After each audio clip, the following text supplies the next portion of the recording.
the different types of personal protective equipment with them, and basically gave them an update. They arrive at the scene of a home.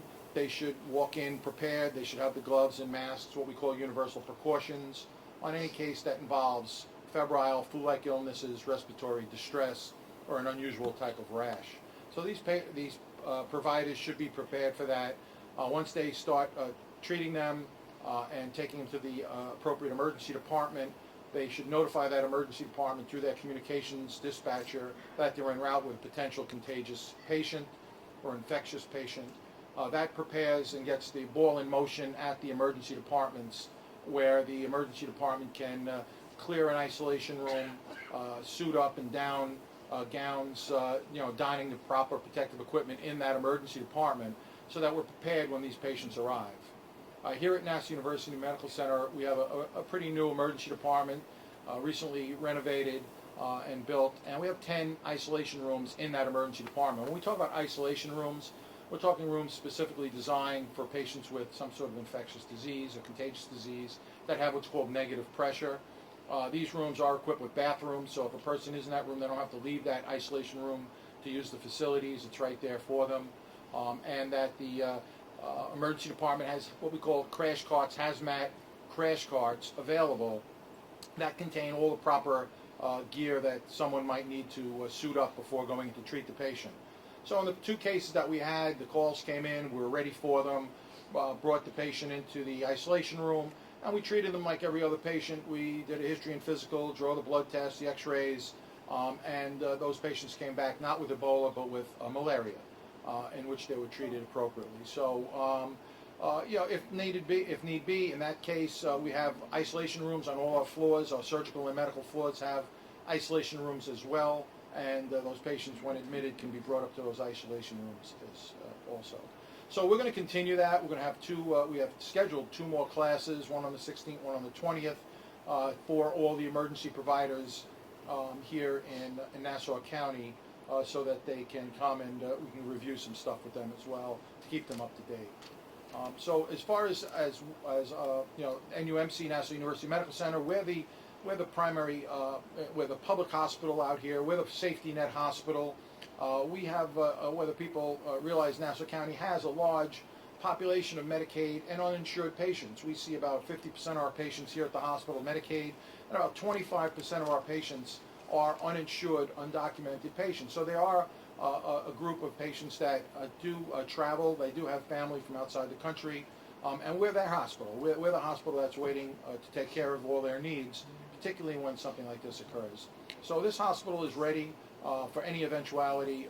We're prepared to take care of these patients, and looking forward to keeping people healthy and on the street. So I have with me Dr. Booten from the emergency department. I don't know if Dr. Booten wants to say a few words about what we're doing in the ER. Well, it's like what Dr. Politi had said. We have 10 negative pressure rooms. We're ready. We're also a center for medical control, where we get the call that the providers are coming in with a patient. We alert our staff.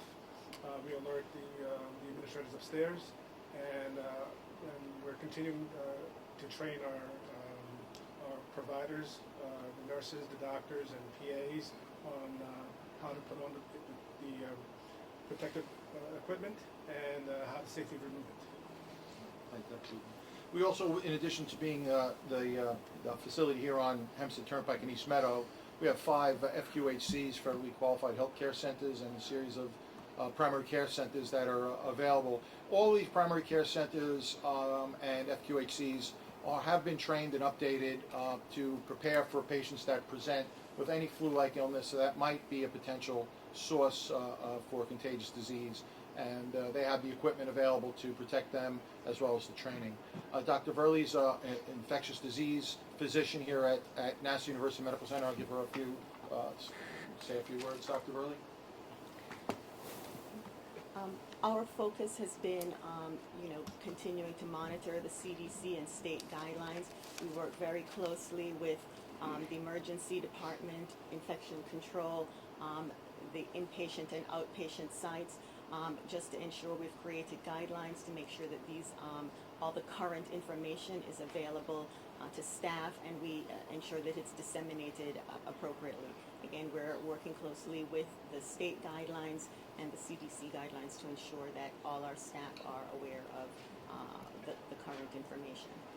Thank you, Dr. Burley. And what might be of interest, we're following the guidelines, so if anyone presents with a flu-like illness, upper respiratory tract infection, fever, we raises the red flag, and especially if they travel to a country particularly endemic to this Ebola pathogen. But one thing that we ask here as well, of all the patients that present to the emergency department or to the facilities, the primary care facilities, is there recent use of antipyretics.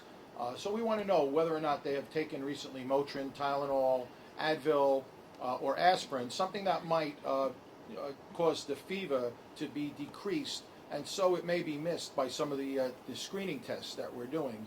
So besides asking the routine questions about their current symptoms and fever, we also, and recent travel, we also ask about antipyretic use, because that might give us false negative testing when we do screen them for a temperature, which is something that we don't want to miss a patient for that one reason.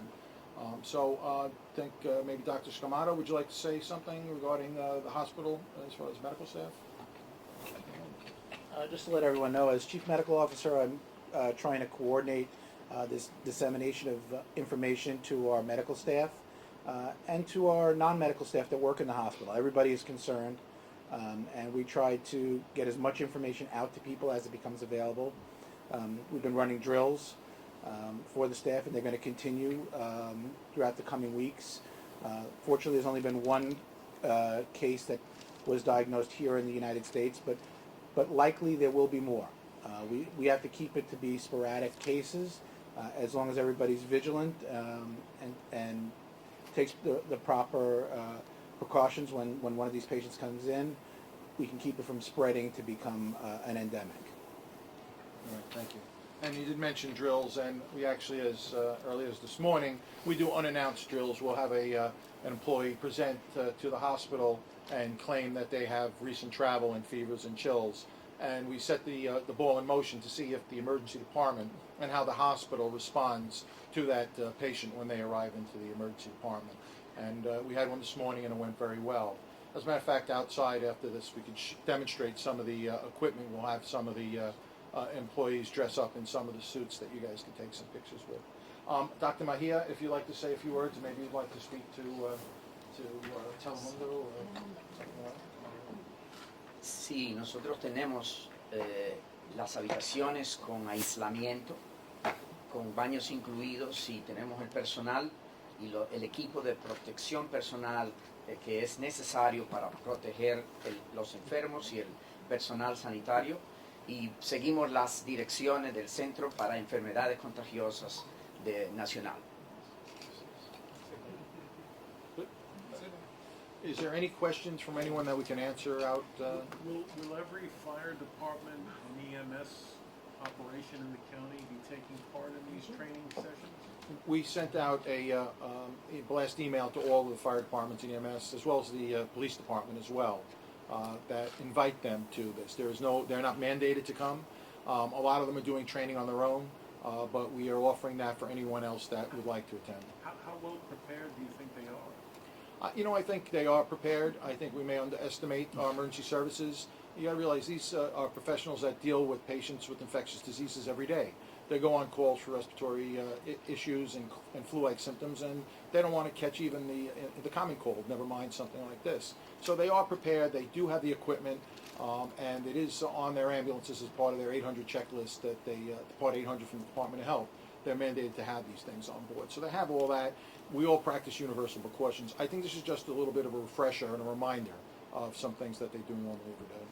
And you've had one class so far? We've had one class so far. We had about 225 first responders show up, and we have another one scheduled for the 16th and another one for the 20th. And we try to keep current with them. And Dr. Booten and his crew in the emergency department constantly reminding the paramedics when they arrive as to what they should be doing.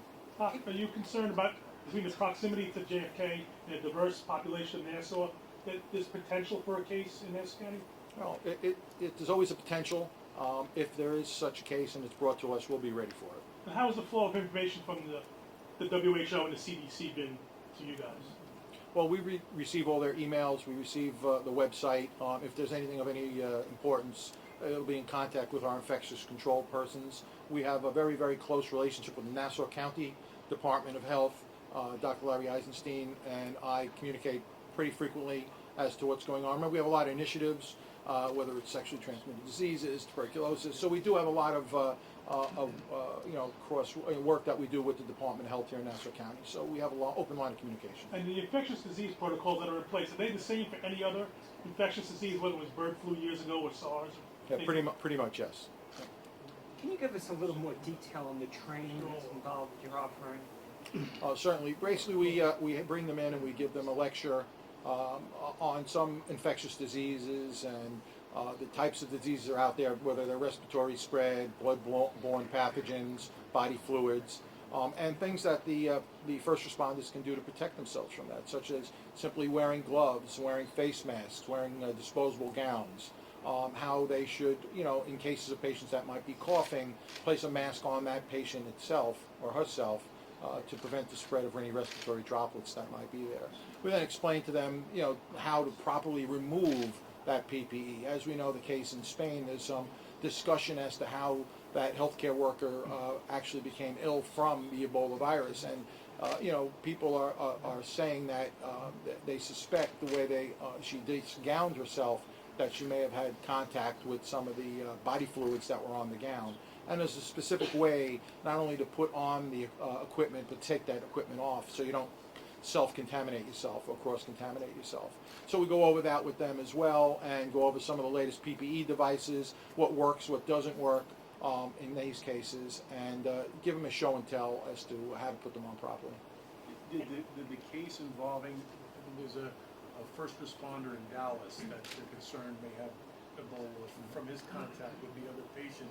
I mean, did that kind of raise the alarm bells for you guys? As soon as we heard it, well, actually before that case, when we heard the Ebola was occurring in epidemic proportions in Africa, and we received that patient that had malaria, when we had that one call for the infectious disease case, when that patient was coming in, it immediately triggered the fact that, hey, we better be up to speed on this, and we better get our people ready. Of course, ER, again, we do receive patients every day with different types of contagious diseases, so this is nothing new. No one wants to get tuberculosis, no one wants to get an upper respiratory infection.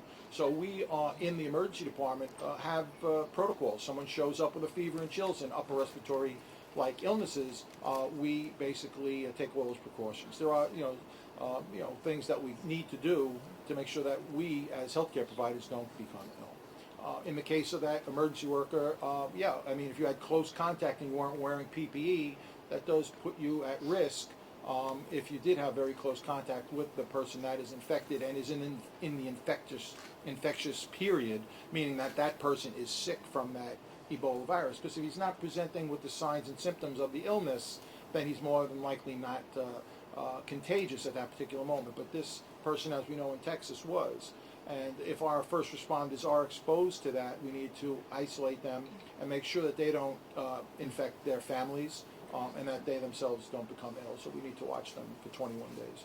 Those two malaria cases, was there an initial thought that it might have been Ebola? Well, it came over as one was a female who had fevers, chills, coughs, high fevers, and just flew in a couple of days ago from Nigeria. So we were concerned